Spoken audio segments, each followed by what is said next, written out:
In the small island town of Swallow Falls, the townsfolk are reduced to an all-sardine diet that has made them miserable. But brilliant inventor Flint Lockwood has created a device that can turn water into any food imaginable.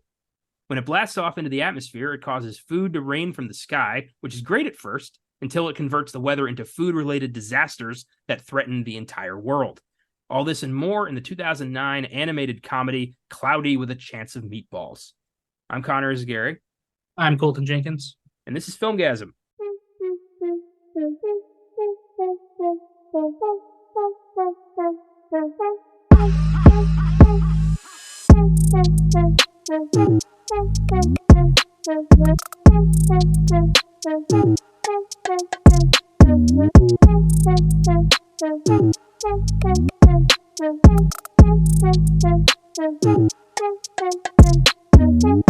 Welcome to the Filmgazm podcast. Our FOODGAZM miniseries continues with this delightful little family comedy, Cloudy with a Chance of Meatballs. This was not on our original lineup. It kind of just came up in one of them. I don't remember which one it was. I think it was Good Burger. I think so. Yeah. And we were just like, why not? I forgot how good this movie is. It's so funny. It's so hilarious. Yeah, it was a hit too, but kind of fell off the radar. Yeah, it did. You said 2009, and I was like, oh, shit. I remember seeing this in the theater. Yeah, me too. It's crazy. I was a big fan of the book growing up. That was one of my favorite picture books. I still have my copy from when I was a kid. That and the Alexander and the Terrible, Horrible, No Good, Very Bad Day. I have that too. Yeah. Those were my favorite picture books as a kid. I hope one day to read them to my own kids whenever that day comes. So to start this out, easy question, something I thought we'd have fun talking about. If this scenario happened in real life, if food was falling from the sky and you could just go to some local dude and say, I want this for lunch tomorrow, what would you order to fall from the sky? God. Oh, such a hard question. I like so much food. Look at me.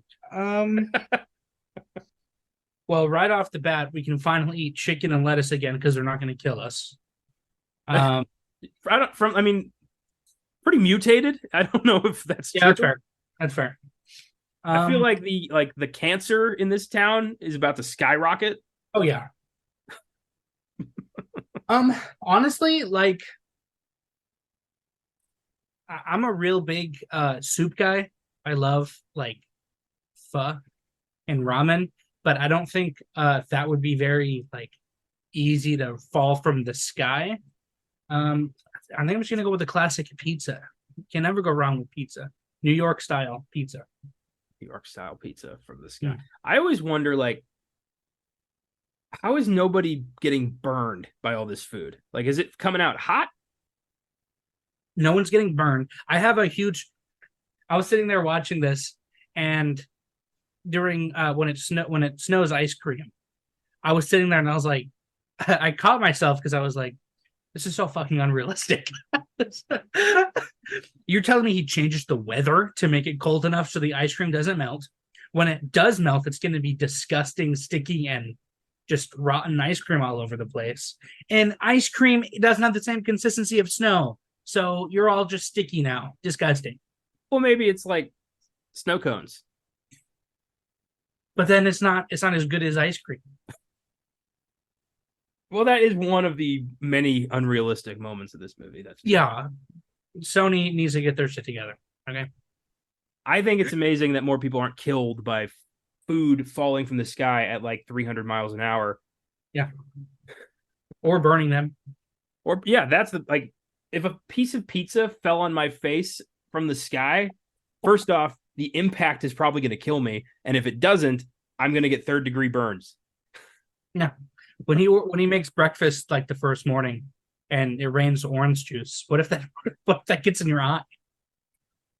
Like, fuck, ow. There's that. A lot of my Letterboxd reviews, a few of them cover like what would happen if like you were lactose intolerant, like food allergies. Yeah. Basically turn this into a nightmare. Hey, it's raining peanut butter again today, so fortunately, all you with peanut allergies, don't go to school today. Don't go to work. I love that it's kind of random. Like, you don't know what's going to be, on the menu. So like when you come out, if you're allergic to many different kinds of food, you're living in constant fear. That's great. Yeah. Uh, I also wonder like the quality of the food that's fallen, like when it rains steak, is that like prime grade A steak? What's going on? Are the eggs powdered or are they real? yeah. We talking medium? We talking well done? How's this? Yeah, There's a lot of questions here, Is it a porterhouse? Is it a fillet? What are we rocking here? Yeah, you got to be specific. You can't just say I want steak. There's a lot of layers to that demand. Also, who the fuck requested mint chocolate chip ice cream? I would in a heartbeat. That's the best ice cream. What? So it's good, but like I don't want to eat toothpaste. What is your favorite ice cream? Mint chocolate chip. Oh my god, dude! I adore mint chocolate chip, and it does not taste like ice cream. That's what the chocolate's for. I guess Balances. Yeah. I really just like. I don't know. I'm always like I'm kind of boring when it comes to ice cream, to be honest. So I apologize for offending you about mint chocolate chip ice cream. But you can't go wrong with fucking like chocolate, straight up. True. I wouldn't have mint chocolate chip falling from the sky because that shit would hurt. Oh my God. Anything falling from the sky would hurt. Yeah. What would I would want like I don't know. I'd want to get creative with like I want to see like can lasagna survive the fall? Well, a burger apparently can fall, and the burger shape. Actually, fuck that. I'm making Taco Bell fall from the sky because I'm not paying for that shit anymore. Can you order like can you specify like a restaurant taco or can you just say tacos? I'm sure if I say fucking like quesarito. Quesarito. Oh, yeah. This is there's so many questions here, and it's a kids movie, I know, but when you introduce life-changing technology, there's going to be questions, there's going to be plot holes, and this is what we do. Would you? So first of all, would you ever use the spray-on shoes if it was a real thing? No, absolutely not. That shit does not come off. It doesn't come off, and like at first I was like, that's not that bad because it grows with him, but like your feet are gonna stink. And you'll never smell them, but they're going to get sweaty, I assume. They're going to rot. Your feet unwashed for your entire life. Can you imagine what his toenails look like? He must be in constant pain. I know. Like, no way. Absolutely not. I mean, imagine your foot starts itching. There's nothing you can do about that. Oh my God. Yeah. I'm surprised he didn't immediately invent a solvent for that. I did not know there was a second one. Yeah, it's a weird movie. Yeah. I saw it a few years ago. There's basically there's an island of food animal hybrids that have somehow been created, and Flint has to go there for some reason. It's been a long time. I meant to watch it again for this podcast, but I told you why I've been occupied. Yeah. There's a moment where they're on a boat and somebody says there's a leak in the boat, and it pans over to a leek vegetable sitting in the boat, and he's like, ah. That was funny. There's a background character called the Sasquatch that's just walking around. Attention's never drawn to it, but you can see it just walking around in the background. Something I like about this movie that not a lot of other movies do is every single joke in this movie follows through again at some point. The remote TV, you see it again later. The spray on shoes saves the day. Everything. The flying car bit comes back. Everything. Every single thing has a setup and a nice closure at the end. Yeah. And there's a reason for that, because the two guys who wrote this are comedic geniuses who gave us a lot of other great movies. Oh, shit. Okay. And I do one of my favorite little gags is when they start looting and the guy breaks into the TV store and steals the TV, and then the TV walks in there and steals the guy. Yep. Yeah, clever fucking movie. But yeah, there's a lot of food options, a lot of stuff you can order. Mm-hmm. I love how out of his mind the mayor gets about food. I know. Have you do you think it could rain like edible underwear? Flavored condoms? Like how far like food? Is Like that does really it are flavored condoms really food? I guess not. Could you say like I wanted to rain soylent? Could you say human meat? I guess I, I'm just glad I'm not the guy who brought that up after last week. Um, I mean, food is what is food, you I know? know. I I'm just picturing some creep being like, "Can I get like a candy necklace G-string, please?" I thought it was no questions asked, Flint. Oh God. That's funny. Yeah, I mean, probably, some seedy motherfuckers in a town called Swallow Falls, like I would imagine. Mhm. Exactly. That's creepy. I mean, this whole thing would put, every food company out of business. It would solve world hunger. It would. No more, fucking Monsanto. Like, oh, that's gone. That would be gone. Uh, you know, be good fertilizer when all the food starts to rot. What would you need to grow? That's fair. All those cornfields become like, subsidized housing or something. That's dude. That's a funny bit when the fortune cookie opens up and it's like you are about to be crushed by a giant corn. It is weird that like it was able to make the paper inside the fortune cookie as well. See, exactly. That's So not like, food. does this is this only like strictly food? Because it can make paper. So what else can it make? Well, basically, what Flint has created here is the like, you know, replicator from Star Trek. Like it can, I think it can make anything. He's just using it to make food. I think anything that has water molecules it can make. That's that's pretty much everything. So you like, can you make a person? Yes. Well, as we see in the sequel, like he's sentient life has come out of this thing. Oh, really? I haven't seen the second one, so It's like all the animals, like some of them, can talk, some of them can think. Like he's created life with this thing. oh my god, I thought he destroyed it. Never mind. I'm not going to think too heavily about a children's. I don't remember if it was this specific machine or it was somebody rebuilt it. I got to watch Cloudy 2 again. They were going to make a third movie. They were going to call it Planet of the Grapes. Oh, why? Why didn't they do that? I don't know. I don't think the returns were as big as they hoped for the second movie. Ugh. Well, if they ever make another, what did you call it? Cloudy meat with a chance of balls. Yeah. All right, let me explain that. So, briefly on Netflix, they rearranged the title card of the movie and we read left to right. So, the way the title read was Cloudy Meat with a Chance of Balls, which is unfortunate, but also hilarious. And ruined the way I see this movie because now all I see is that name, Cloudy Meat with a Chance of Balls. I have a funny review for you Okay. at the end of this that talks about balls. I'm not kidding. Yeah. What I have a question for you actually. Okay. All right. This movie is obviously about a kid who, he has a dream to be a scientist. So what did you want to be when you were little? Damn. Interesting. Wow, I haven't thought about that in a long time. When I was in fourth grade, I wanted to be president.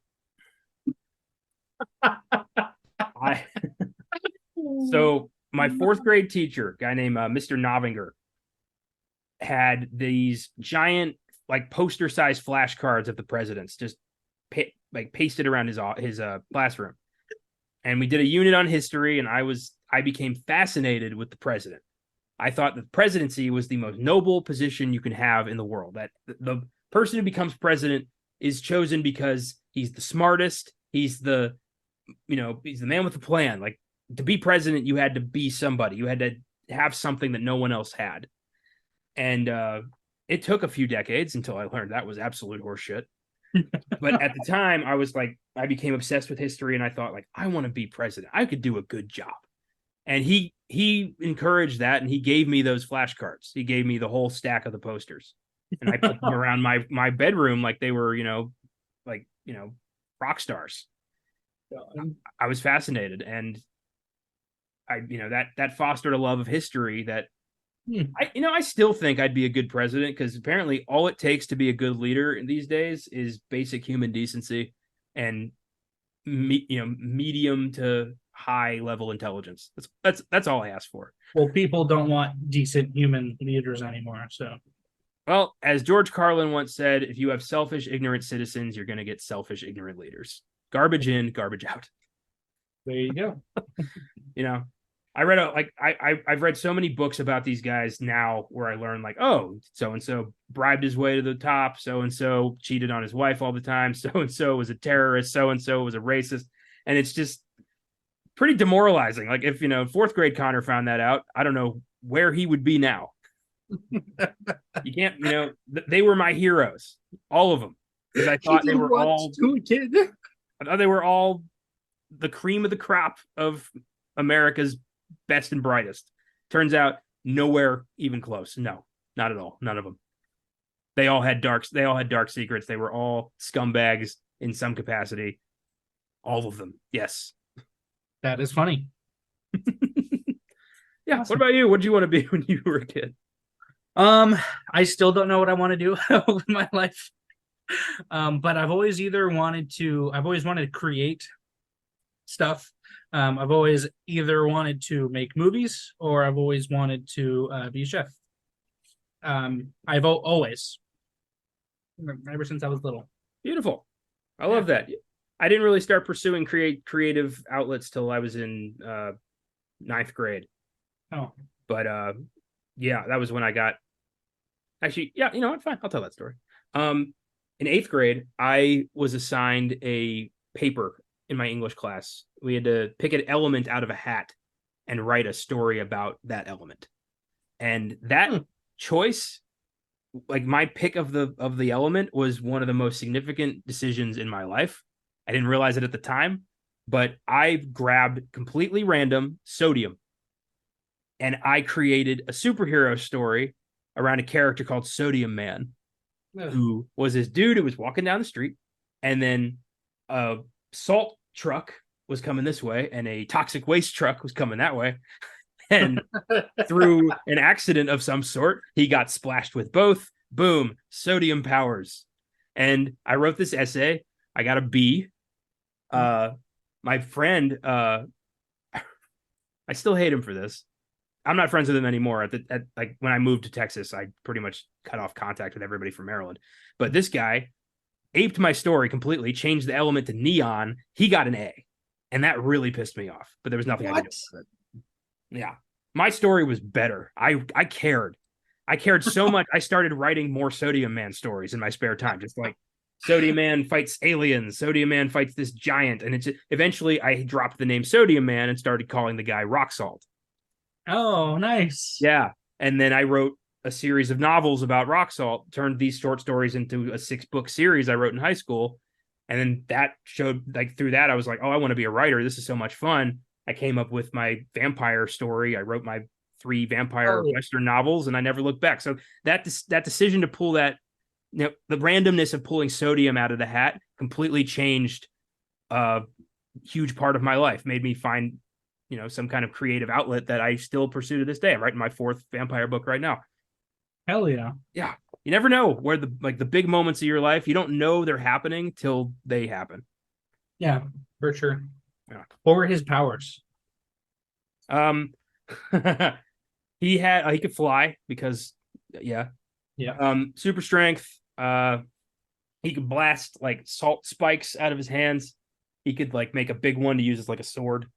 Nice. And later on in the novel series, he's also like the chosen one from this alien race of immortals and gods who are like need him for some reason.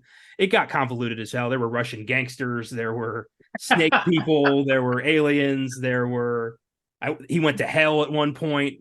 Like it was crazy. It was way over the top, way too much loaded into those. I want to take them apart, deconstruct them, and make an actual like fantasy series out of them because the elements are there for something really good that could really work. I just got to trim it down, rework it, and I got something there.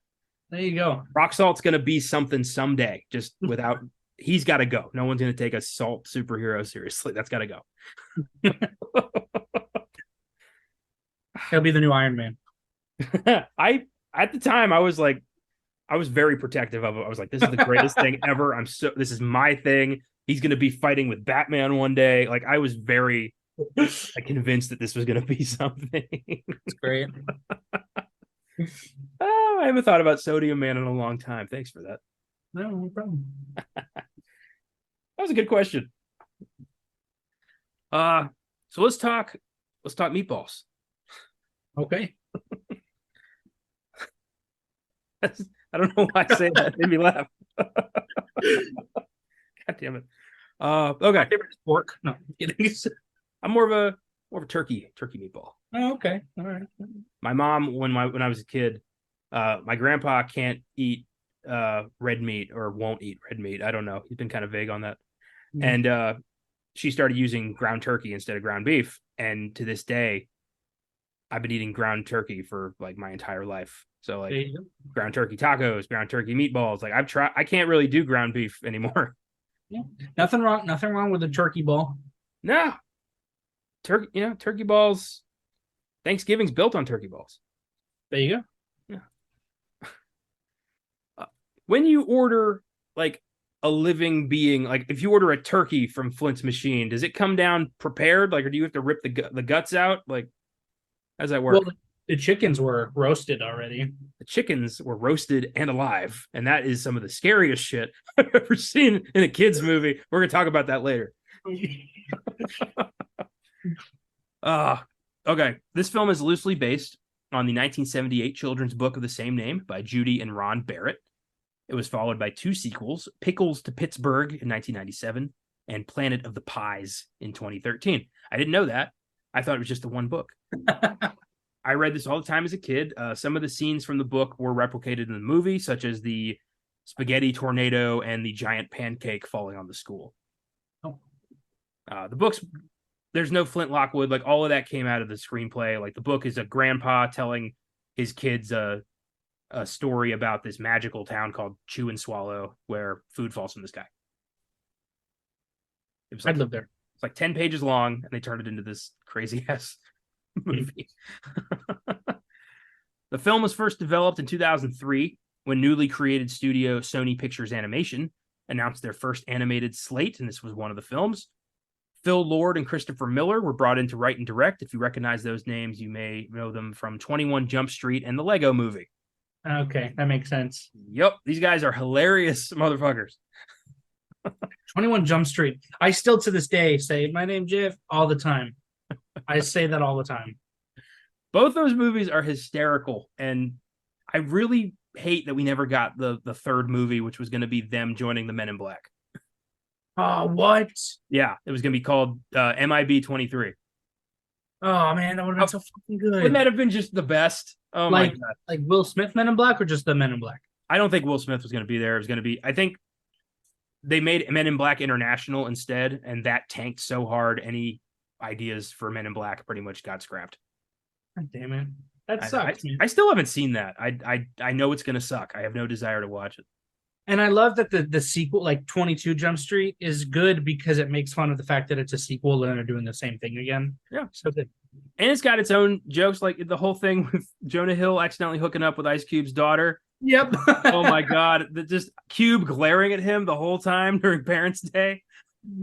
I like when he's asking for drugs. I think at the very beginning of the movie. And he's like, hey, work hard, play hard. And the guy's like, yeah, well, call your cop buddies because you're a fucking narc. And he's like, no, I'm not. I love when he walks up. He's like, hey, they said there's free Wi-Fi at the library. Like, are you sure they mean the drug or just the internet? Oh, God. Yeah, good movie. I watched those both fairly recently again, and they hold up. They're good. Funny. And then the Lego Movie. What a existential crisis of a film that is. Yeah, that was, man. I actually thought that movie was stop motion made with Legos. It's not? No, that is computer generated. well done. Good, I know. good Yeah. work replicating the Lego vibe. I know. Yeah.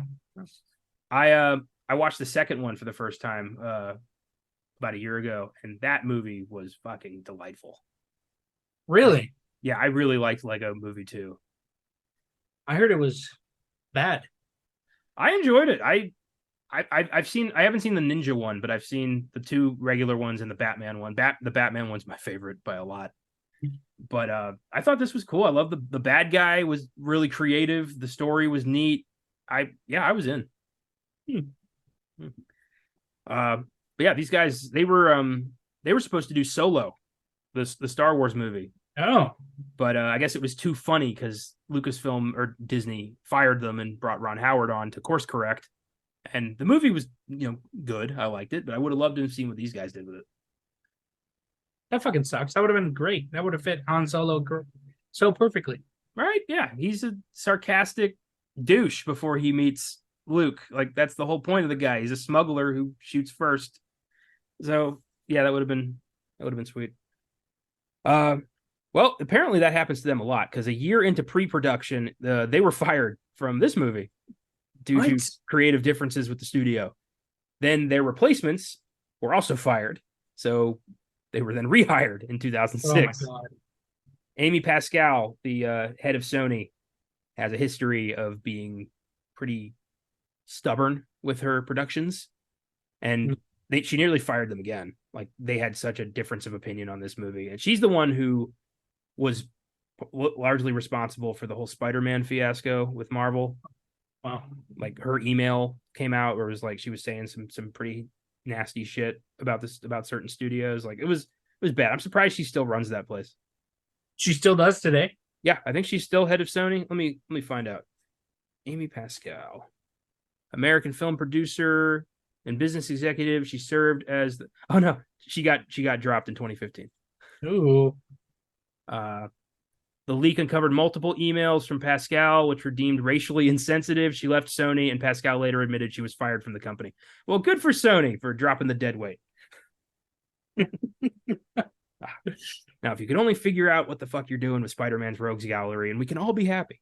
Right? Yeah. Jesus. Yeah. Can't wait to see Craven the not Russian hunter with lion powers or whatever the fuck they're doing with that. Yeah, boy, oh boy, I can't wait.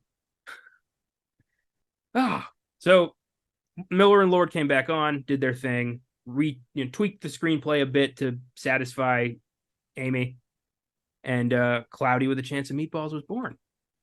A lot of things it wasn't that big a deal. They combined some characters to, like, they were supposed to be the guy who ran the bait shop was just the guy who ran the bait shop, and then they decided to make that guy Flint's dad, which was a smart move.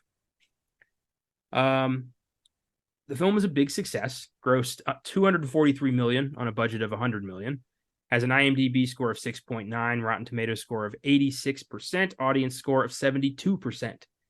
Critics' consensus reads, quirky humor, plucky characters, and solid slapstick make this family comedy a frenetically tasty time. Damn it! There it is.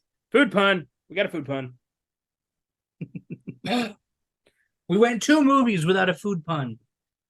Well, I wouldn't want to make the food pun for the docs we did last week. Yeah, that's right. A disgustingly, horrifyingly amazing movie. E. coli, more like cool movie. I don't know. Oh, God. It spawned a sequel in 2013, Cloudy with a Chance of Meatballs 2, and an animated prequel series with the same name that lasted 52 episodes. And I never heard about that ever. Yeah. That's weird. Did not advertise. I think it's on Netflix. The first film is currently streaming on Max. So go watch it there if you want to check it out for yourself. Now, we're going to do what we previously called awards. If you listened to our Whiplash episode recently, you'll know we've had a bit of a change of pace in that department. Basically, we're going to just attack these various 4 categories and talk about parts of the movie we thought are worth talking about. So we're going to start with scene. What are some scenes of this movie that you just love? So first of all, I love the scene when it's first of all when it starts raining cheeseburgers and everyone is like opening their mouth and going, "Oh!" That gets me every single time. That's good. I like when when the power goes out and Flint is leaving his little hideout and he's like humming like secret agent music and he's putting his hand on the wall going like "Chirr, beep, beep, beep." That's always good. The Jello scene, oh my god, I want to eat the castle. I've never wanted Jello more in my entire life, but I wonder like what flavor is it? Lemon, probably. It's yellow. It's orange. Is it orange? Looks like golden. Well, I don't know what gold tastes like, so I'm just gonna go with lemon. I like that. Chicken Brent also. Okay. Chicken Brent. All right, let's talk about Chicken Brent. What the fuck? So they go. All right, so they're going into the hive brain of this machine where it's created this meatball around it that is full of sentient food, which is just kind of glossed over. I mean, that's a pretty big moment in human creativity. He's like, oh my god, they've become sentient. We got to continue the mission. So they go into the meatball thing, and suddenly they're surrounded by chickens, specifically cooked chickens with no heads, and they are swarmed. It reminded me of the scene in King Kong when they're in the bug pit. Ooh, yeah.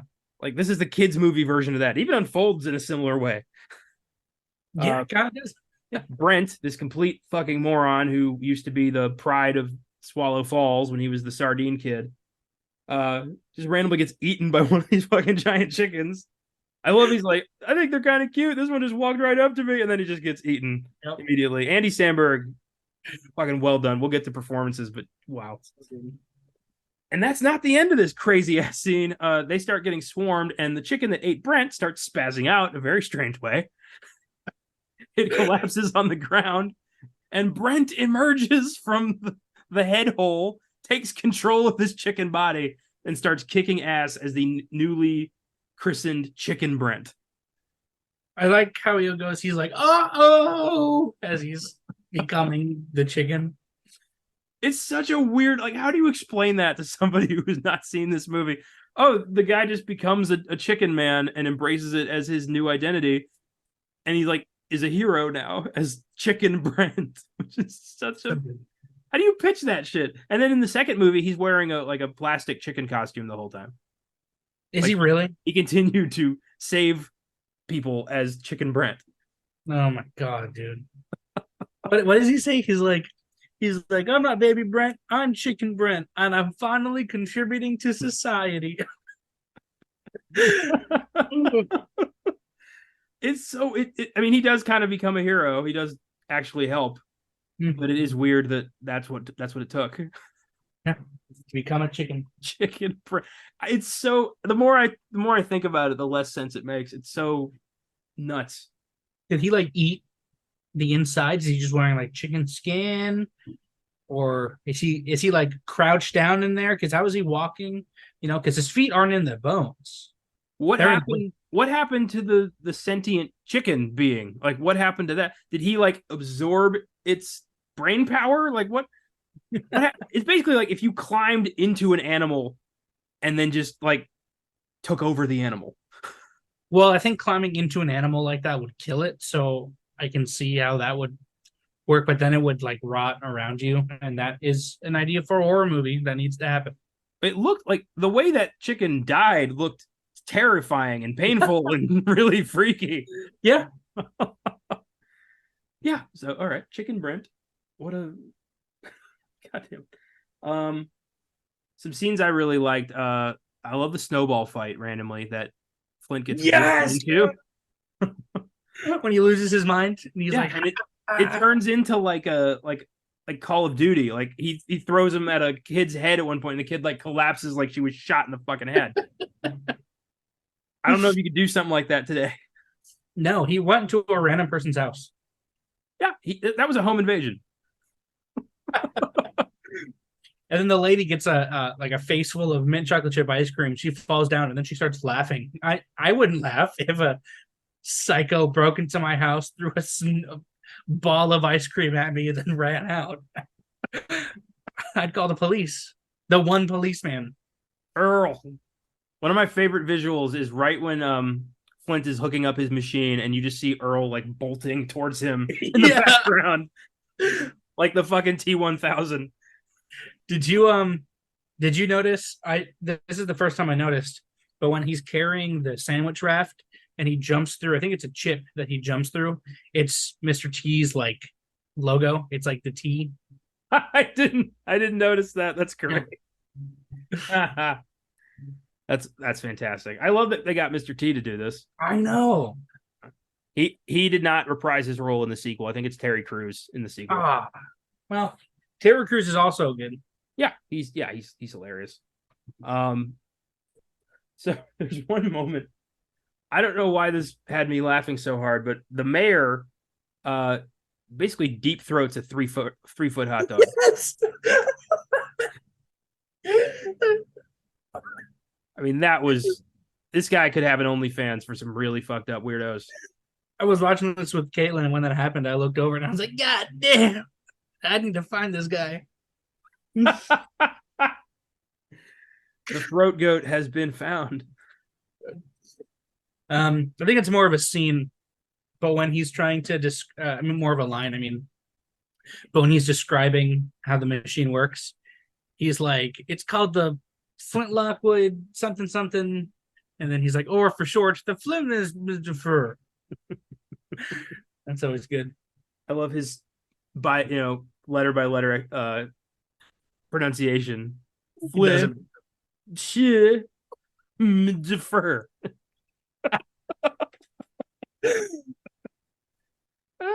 Yeah, hysterical. From there, let's go to lines. There's a lot of random dialogue in this movie that is just funny as hell. One of my favorites is from just an extra when when the burgers first fall down. You just hear this one guy go, "This tastes significantly better than sardines."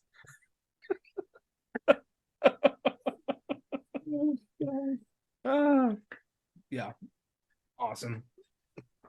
My favorite line in the movie has to be when Earl is yelling at Flint, and he says, "This contact lens represents you, and my eye represents my eye. I got my eye on you." So fucking funny.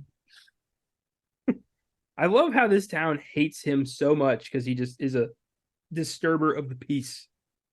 Well, he created an entirely new invasive species. Yeah, the fucking rat birds. Like, that's a weird. How did he make that? What did he do? I don't know. Everything before then is like normal, I guess, not normal, but it's like, science stuff that inventors can make. He's like, oh, flying car, walking TV, hair on Balder, rat bird. It's like if Thomas Edison, randomly just had we got the light bulb, we got the phonograph, we got the cat dog, we got the what was that last one?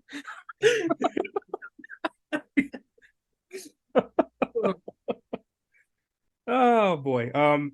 I think my all-time favorite line, I remembered this from when I saw it as a kid, and it made me laugh then, and it made me laugh even harder now. It's that one guy just screaming, "I have macaroni on my head!" and freaking out in the middle of the street.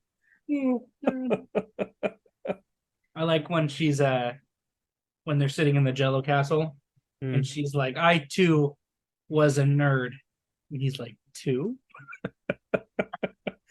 I love later on after he's insulted her and they're getting ready to team up to take this thing down. He's like, "Oh, Sam, I'm so sorry," and he leans in for the kiss, and she's like, "Are you kidding?" He's like, "I thought we were." She's like, "No." That was great. I love the random just Steve. Yep, that's good. I believe that was somebody significant. That was Neil Patrick Harris. No, is that really him? He's the monkey. That's fucking funny. I love that one random moment when there's a Neapolitan ice cream thing, and the one kid goes "Strawberry's my favorite." So good. Did you notice the one guy asked for fish? I was thinking like, why would you want fish? You've been eating nothing but fish.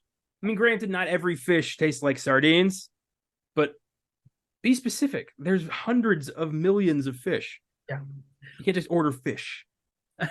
he's like, he's like, I want a pizza stuffed inside of a turkey, deep fried and covered in chocolate, or whatever he says. Fucking great.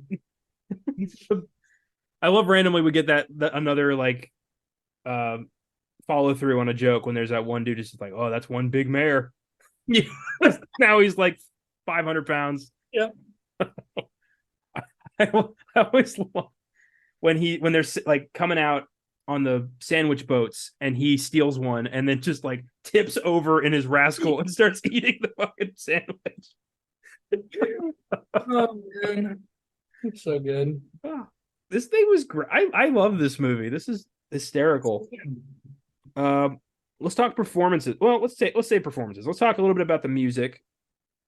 The score was by somebody cool. I remember reading that. Let me confirm that before I randomly pull something out of my ass. The film was a film by a lot of people. So. I love that title card. The second that comes up, I'm like, this is gonna be funny.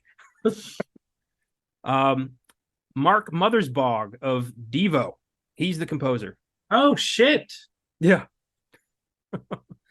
He's the lead singer and keyboardist of Devo. Whip It. That was him. That's awesome, dude. And it's a decent score. Nice the burgers start falling from the sky and it's just triumphant, like world-changing music. I love that. Yeah. I do love Flint always humming his own action music and whenever he's doing anything. I like his my favorite music in the movie is his ringtone. It's like, Flint, you have a call. Flint, you have a call. I love silly shit like that. Mm-hmm. I like the sunshine and lollipops montage when everyone's just ordering what they want and they change the town name to Chew and Swallow. That's a good one. I like the stores are changing. Like goes from like anti-gas store, bibs, shit like that. I love the restaurant with no roof. Like, why do you even need to go there? Yeah, just you can eat for free. Like, oh, there's a line outside. You can eat the food that you're waiting to go in the restaurant for. Did he like concentrate the food to only land there? Like he didn't. Well, I love it. It's like landing on people's heads and their wine glasses and the floor, and everyone's just like, "Ah, how charming!" Yes. He's like, "Isn't the steak a little big to you?" He's like, "Yeah, Dad, steaks aren't all the same size." Jeez. In the end, Dad was kind of right. Oh yeah, just holding. I love him just grinding up the fucking sardines for chum. We loved him. Does that mean hold on here? All they've been eating is sardines. Have they been catching sardines with sardine chum? Like they've been cannibalizing these fish. I guess so. Yeah. Ugh. No, man. I forgot that scene when the sardine gets free, and he's like yippee, and then the rat bird fucking.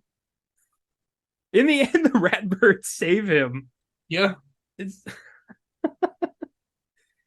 the rat birds and Chicken Brent are so like there's so many questionable moments in this movie that are going to be hard to explain to your kids. Like I can picture 5 years old watching this being freaked out by Chicken Brent if I saw it that young. Performances. Bill Hader plays Flint Lockwood. Fantastic job. Hilarious performance. Yeah. He's great. Obviously, Mr. T as Earl. So good. I love James Caan as the dad was just great. Nobody plays an emotionally distant father in a kid's movie like James Caan. Yeah. He's good in that movie. He's good in Elf, honestly. But can we just take a second and talk about the champ, the mayor of the town? Motherfucking Bruce Campbell. Bruce Campbell, the mayor of Swallow Falls. This obnoxious fat motherfucker. I love that BC did this. Yeah. I wish he did more voice work. He's got one of the most recognizable voices in the business. I like when he says, I took out a very, what do you say? I took out a considerable loan with a very large, with a very bad, fuck, what did he say? I don't remember what he says. Well, just to show that he's corrupt as hell, and Yeah. he sees this food thing as a way to. He gets a little overboard with it, but yeah. Apparently, Al Roker voiced someone in this movie too. Yeah, he's the newscaster who keeps mocking Sam's appearance, and it's like we'll come back, and maybe Sam will be a little bit more easy to look at. Oh, that's Al Roker? That was Al Roker. Why'd they make him white then? I don't know, because his name's Patrick Patrickson, and that's a white guy. I like how his name is Patrick Patrickson, and Will Forte, his character name in the movie is Joe Town. Like, can you come up with a better name? I love the description of that character on Wikipedia as just a redneck.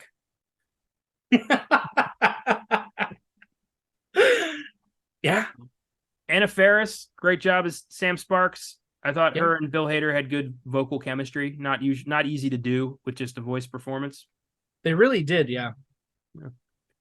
I don't know what this is going to be a weird thing to say, but I mean, I'm like 600 deep at this point, so what does it matter? I found her more like charming when she got stung by the peanut brittle. There was something about her like completely ballooned up and just being like, I like you. That just had me kind of, I thought it was sweet. I don't know. It was very sweet. I like how the movie did the reverse thing where like the nerdy girl takes off the glasses and the guy's like, wow, you're fucking hot. But it was reversed in this movie. He puts the glasses on. He's like, wow, you're fucking hot. One of my favorite little touches is how like she can't see anything without her like she's been walking around blind this whole time, and she thought if you look very carefully, Flint's this like hunky looking dude, blurry wise, and then she puts on the glasses and he's Flint. She's kind of like, oh. You're like, damn it. That.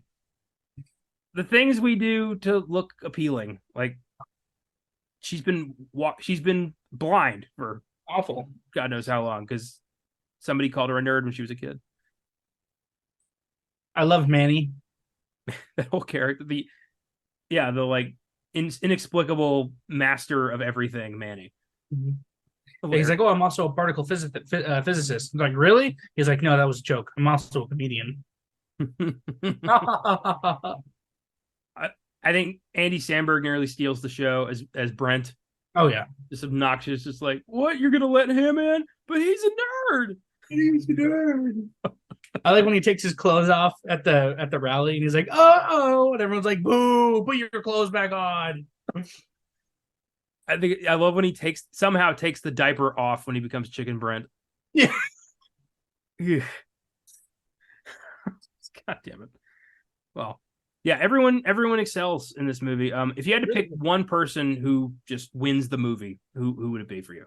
My favorite character in the movie is Earl, so I'm gonna go with Mr. T. Just because he's my favorite character. I love him and his son. Yeah. See my son? So love that. I had a friend in middle school who used to just randomly yell Flint Lockwood at me in Mr. T's voice. Flint Lockwood. My chest hair. I love the way he runs, just arms at the ready. Terrifying. He is the only cop in that town because you don't need another cop in that town. No, we got enough, we only need Mr. T to pity these fools. There you go. I would probably give it to probably to Bill Hader. I think Flint Lockwood is just such a hilarious, charming, goofy, sad sack moron of a genius. Yeah. I don't disagree with that at all. No, and he's relatable. This whole thing with his parents and his mom believing in him, and then his dad not really understanding him, and him just trying to do something that matters. Like that's a lot of us can relate to that. Definitely. Well, with that, let's take a look at what Letterboxd has to say on our final segment. What's in the box? What's in the fucking box? Give me the gun. Cloudy with a Chance of Meatballs is rocking a 3.3 out of 5, so not too bad. Not bad. Smaller than I expected, but you know, it's 4 out of 5 for me. I have 4 reviews here, mostly pretty positive, all pretty funny. And we talked about some of these already. This first one's from James Sheffrillis. Imagine being lactose intolerant and it just fucking rains ice cream. That's like acid rain. Fuck you, Flint Lockwood, for not taking food allergies seriously. 4 stars. My mom, I've said it before, my mom has celiac, so she can't eat gluten, wheat, anything with flour. She'll die. So fucking anything. Like my mom's dead if she lives here. Also, I saw this post a long time ago. It's awful. But it said if you take someone that's lactose intolerant and you put them in a gas chamber and you just turn milk into gas, like milk vapor, will they just like violently shit and vomit all over the floor if they breathe in lactose gas? Jesus. That's a very specific. So the guy who asked that had someone ready to go in a chamber. He had a chamber built and everything. He was like, before I do this, I just want to make sure that it'll work. Yeah. Am I about to waste my time? I saw some kid did a pretty funny joke on live TV for like some morning show. He was like an 8-year-old kid, and he told this joke was a vegan and a vegetarian fall off a cliff at the same time. Who wins? And they were like, I don't know who. And he goes, society. I will say, I don't mean to like toot my own horn or anything. I'm not better than anyone or anything, but I have been vegetarian since the documentary episode. Nice. I had fried chicken earlier today. From where? Bill Miller's. Which, you know, probably aren't, you know, getting the best quality, I would imagine. But, you know, I've been eating that shit for like 13 years. It would have gotten me at this point, right? Yeah, probably. Every time I eat at Cane's, I feel like they have the best quality chicken. Like it tastes and feels like real chicken. That's a big, yeah. Chicken should taste like chicken, and yeah, it's not a hot take. No, it shouldn't be a hot take. No, I thought this one was funny. This is from Aiden. This and The Menu would make a mean double feature. 3.5 stars. Spoiler alert.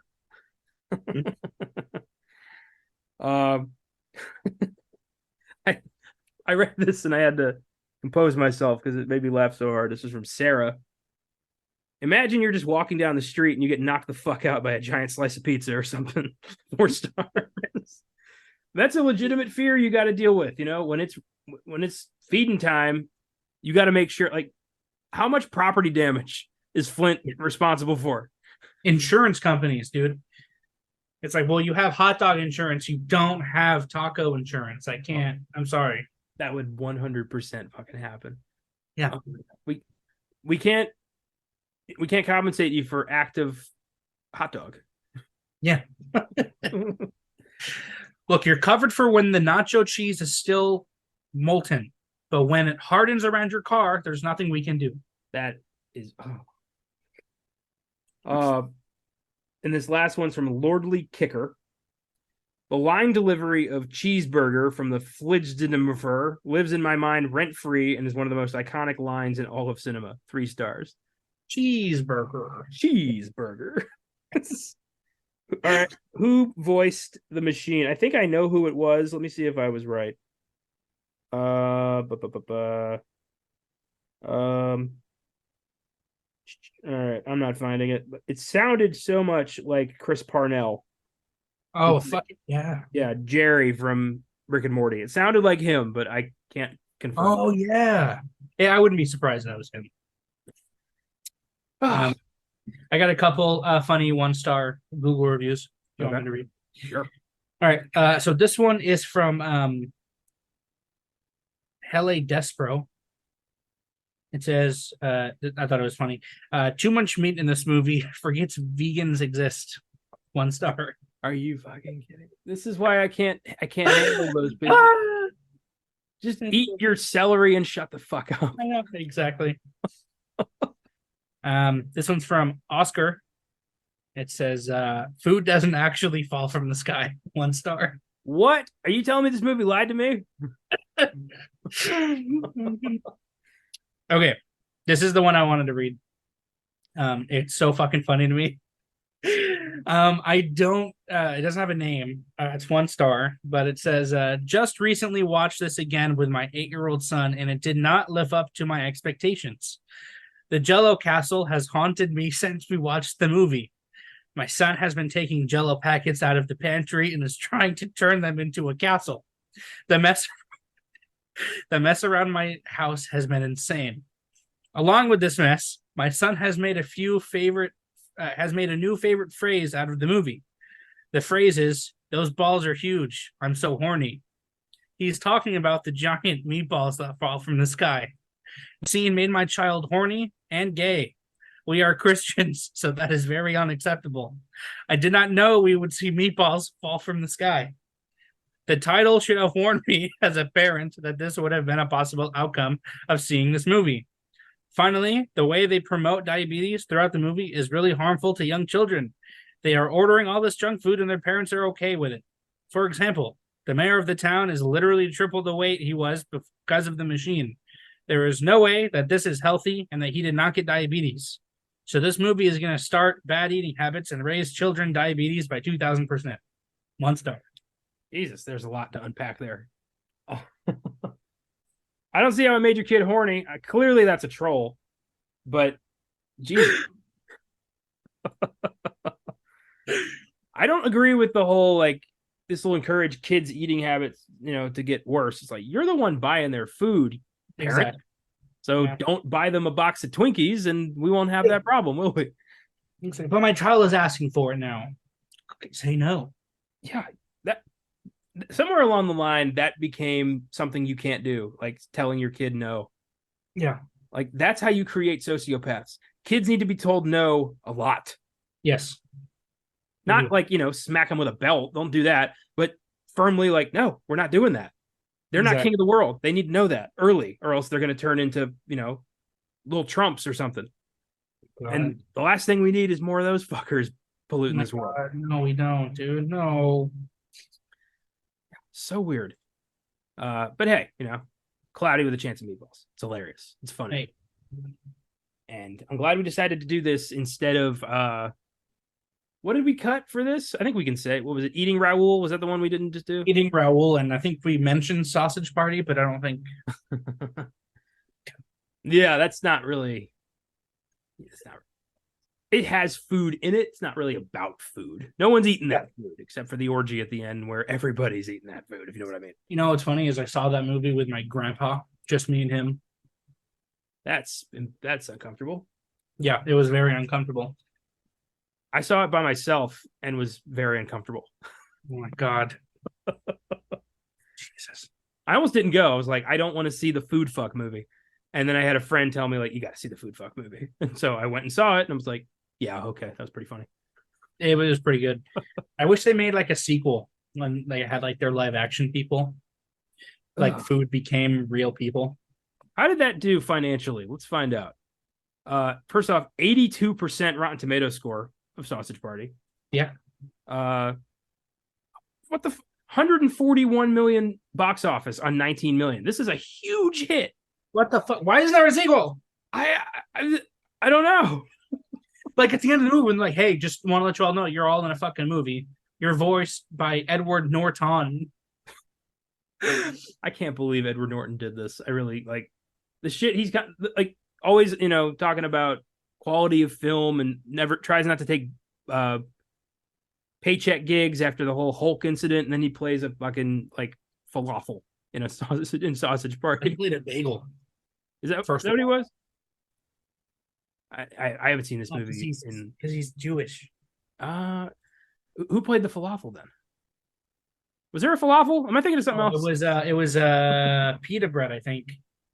Oh, okay. Yeah, I gotta watch this again. I only saw it once at the movies and then thought, like, I don't know if I need to go back to that. Caitlin, I love that.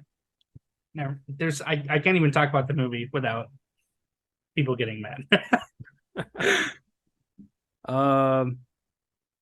Okay. There was a lavash. That's right. David Krumholtz was the lavash. Edward Norton was Sammy Bagel Jr. God damn it. Some people pay this cost $19 million to make. Somebody paid for this and made a lot of money off of it. It's a good movie. It really is.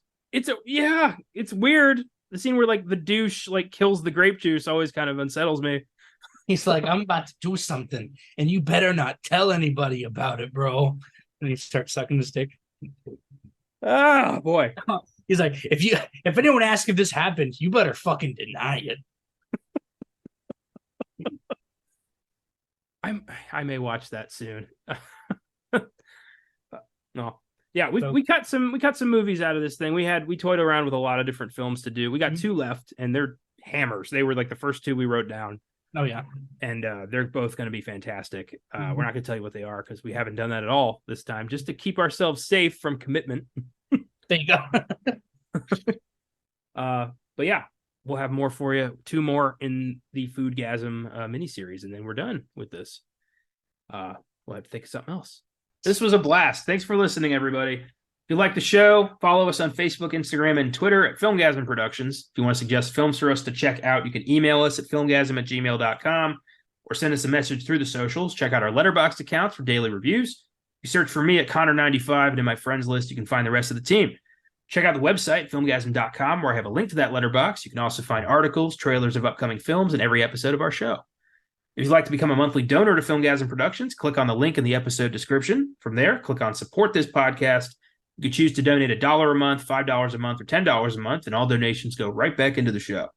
Thanks to the entire Filmgazm team for their contributions. Thanks to Cooley Cow for our awesome theme music. Thanks to you for checking it out. In the meantime, remember when it rains, put on a coat. Take it easy. Keep watching movies. We'll see you next time.